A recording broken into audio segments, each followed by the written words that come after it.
मुख्य बिंदु। ये आता है दोस्तों भारतीय कृषि अनुसंधान। भारतीय कृषि अनुसंधान द्वारा भारतीय मिट्टी को 8 भागों में बांटा गया। मिट्टी अध्ययन के विज्ञान को मृदा विज्ञान कहते हैं, जिसे पेडोलॉजी कहते हैं। ठीक है, पेडोलॉजी किसे कहते हैं? मिट्टी के अध्ययन को। ठीक है, अगला है मिट्टी के जो प्रकार है कौन कौन सी होती है। पहला है जलोढ़ मिट्टी, काली मिट्टी, लाल मिट्टी, लेटराइट मिट्टी, मरुस्थलीय मिट्टी, क्षारीय मिट्टी, पीटमय और जैव मिट्टी। पीटमय और जैव मिट्टी यानी कि जैविक मिट्टी जिसमें जीवाश्म होते हैं। फिर है वनीय मिट्टी। ठीक है दोस्तों, जलोढ़ मिट्टी के बारे में जानते हैं। जलोढ़ मिट्टी होती क्या है?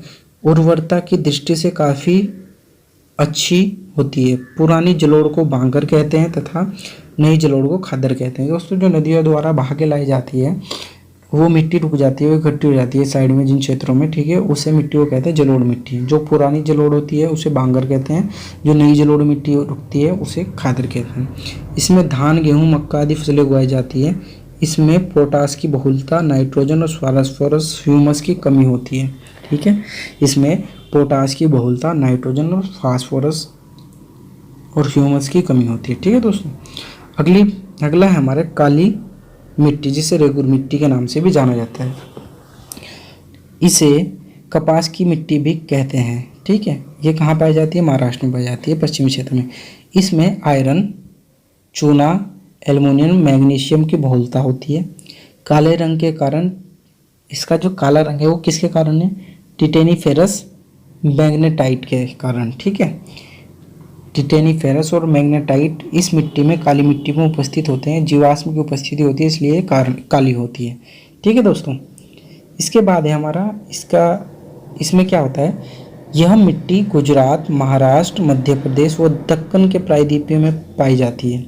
इसमें गेहूँ, ज्वार, बाजरे की खेती होती है। ठीक है, लाल मिट्टी अम्लीय प्रकार की मिट्टी होती है। ठीक है, ये अम्लीय मिट्टी कह सकते हैं इसको। ठीक है, लाल रंग का जो कारण है इसका, ये लोह ऑक्साइड की उपस्थिति के कारण इसका लाल रंग कारण है। ठीक है, लेकिन जल योजित रूप में यह पीली दिखाई देती है। जब इसमें जल देते हैं, जब पानी वर्षा होती है या इसमें खेती करने के लिए पानी देते हैं तो यह पीली दिखाई देती है। ठीक है दोस्तों, ये जो हमारी लाल मिट्टी है, यह मिट्टी आंध्र प्रदेश, मध्य प्रदेश, पूर्वी भाग, गारो, खासी और जयंतिया की पहाड़ियों के क्षेत्रों में पाई जाती है।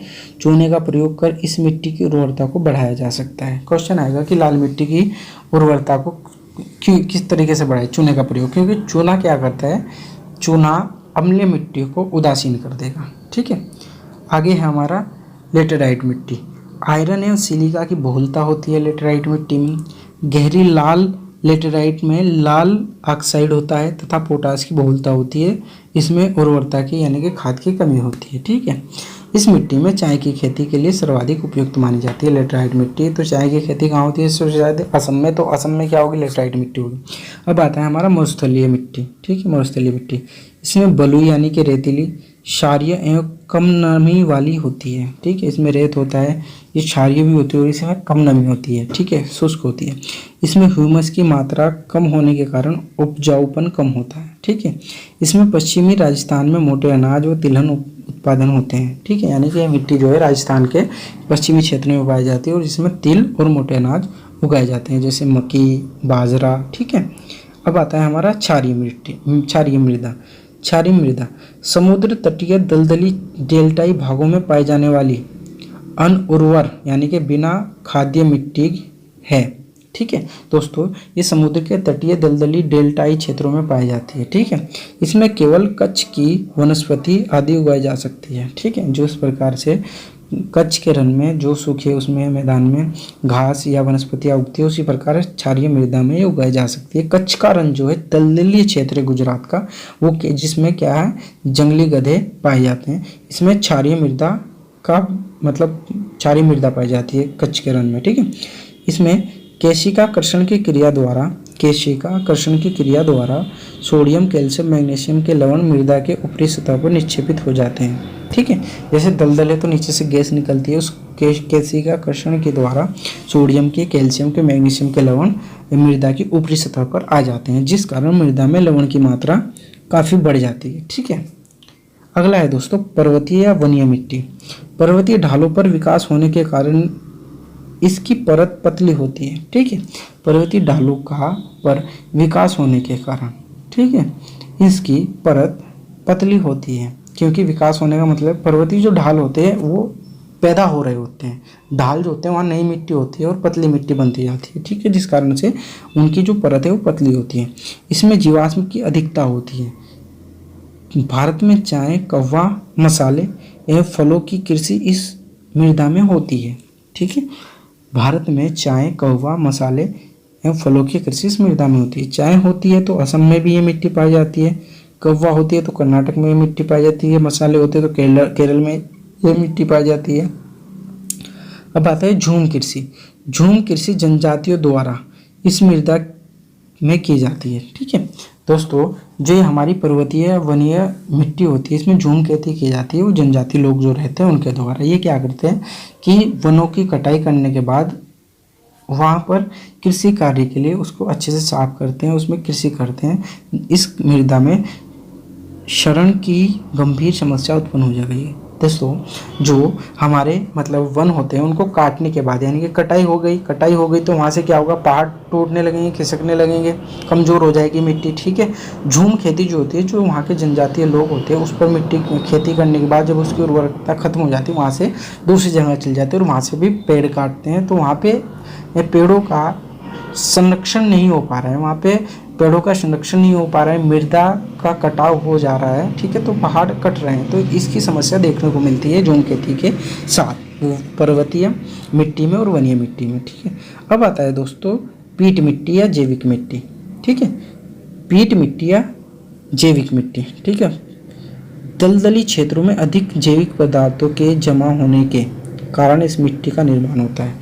जो दलदली क्षेत्र होते हैं उनके अधिक जैविक पदार्थों के जमा होने के कारण इस मिट्टी का निर्माण होता है, यानी कि सबसे ज़्यादा पीटमयी मिट्टी में जैविक पदार्थ पाए जाते हैं। ठीक है, यह मिट्टी काली, भारी, काफ़ी अम्लीय होती है। ठीक है, यह मिट्टी भारी भी होती है, काली होती है रंग इसका और अम्लीय होती है। केरल में इस मिट्टी में नमक के अंश पाए जाते हैं। ठीक है, केरल में इस मिट्टी में नमक के अंश पाए जाते हैं। कौन सी मिट्टी में, जैवीय मिट्टी में या पीटमयी मिट्टी में। सुंदरबन डेल्टा व अन्य डेल्टाई क्षेत्रों में यह पाई जाती है। ठीक है, जल की मात्रा कम होते हुए भी इसमें चावल की कृषि होती है। ठीक है, इसमें जल की मात्रा कम होते हुए भी इसमें चावल की कृषि होती है। अगला है भारतीय मृदा की महत्वपूर्ण समस्या है, यानी कि भारतीय मिट्टी की क्या क्या समस्या है। मृदा का अपरदन होता है भारत में, जल जमाव होता है, अम्लीय, लवणीय व क्षारीय है मृदा है हमारे यहाँ की, बंजर भूमि है हमारे यहाँ की, मस्थलीकरण है, मानव द्वारा भूमि का अत्यधिक शोषण है। इन कारणों से हमारे भारतीय जो मिट्टी है, मृदा है, उसका संरक्षण नहीं हो पा रहा है। ठीक है, आगे पढ़ते हैं दोस्तों। भारत में सिंचाई साधन और कृत्रिम साधनों द्वारा जल की आपूर्ति। ठीक है दोस्तों, भारत में सिंचाई साधन और कृषि साधनों के द्वारा जल की आपूर्ति, यानी कि किस साधन से, सिंचाई के किस साधन से भारत के कितने कितने प्रतिशत भाग में जल की आपूर्ति होती है। दोस्तों सिंचाई के साधन क्या क्या है, नलकूप एवं कुएं 57% है, नहर 31% जल देती है सिंचाई को, तालाब 6% देता है और अन्य सोर्स से 7%। दोस्तों तालाब द्वारा जो सिंचाई होती है सबसे अधिक कहाँ होती है, यह होती है तमिलनाडु, आंध्र प्रदेश, केरल और पश्चिम बंगाल, तालाब द्वारा होती है। ठीक है, जो कि 6% होती है। नलकूपों द्वारा सिंचाई होती है गुजरात, उत्तर प्रदेश, गोवा। नलकूप यानी कि कुएं यानी कि टॉवल वगैरह होती है ना, जिससे पानी आता है मोटर चला के। हाँ, अगला है नहरों द्वारा सिंचाई होती है जम्मू कश्मीर, उड़ीसा और पश्चिम बंगाल। नहरों द्वारा जो सिंचाई होती है 31% क्षेत्र पर होती है भारत के। दोस्तों नहरों द्वारा अधिकतम सिंचित क्षेत्र कौन से हैं, नहरों द्वारा अधिकतम सिंचित क्षेत्र कौन से, उत्तर प्रदेश सबसे ज़्यादा प्रतिशत के मामले में सबसे ज़्यादा नहर द्वारा सिंचित होता है। उसके बाद आंध्र प्रदेश होता है, राजस्थान होता है। यहाँ क्या दिखाया है, यहाँ दिखाया है नहरों द्वारा सिंचाई। ठीक है, नहरों द्वारा सबसे अधिक सिंचाई जो होती है जम्मू कश्मीर में होती है। ठीक है, लेकिन क्षेत्रफल की दृष्टि से उत्तर प्रदेश का क्षेत्र सबसे बड़ा है, तो क्षेत्रफल की दृष्टि से इसमें होती है। नलकूप द्वारा अधिकतम सिंचाई कहाँ होती है, नलकूप द्वारा अधिकतम सिंचाई भी उत्तर प्रदेश में होती है क्षेत्र के मामले में। ठीक है, और नहरों द्वारा, ये नलकूप द्वारा सिंचाई गुजरात में होती है। ठीक है, सबसे अधिक। तालाबों द्वारा अधिकतम सिंचाई क्षेत्र के हिसाब से कहाँ होती है, आंध्र प्रदेश में तालाब से अधिक क्षेत्र पर सिंचाई की जाती है। नलकूपों द्वारा अधिक क्षेत्र पर सिंचाई की जाती है उत्तर प्रदेश में, और नहर द्वारा अधिक क्षेत्र पर सिंचाई की जाती है उत्तर प्रदेश में। ठीक है, अब नहरों द्वारा सिंचाई की जाती है सबसे अधिक सिंचाई की जाती है जम्मू कश्मीर में। ठीक है, लेकिन क्षेत्र पर नहीं। सबसे प्रतिशत के मामले में, जल प्रतिशत के मामले जम्मू कश्मीर में है, और क्षेत्र के मामले में हमारा नहरों द्वारा ये है उत्तर प्रदेश। अब आता है नलकूप द्वारा सिंचाई।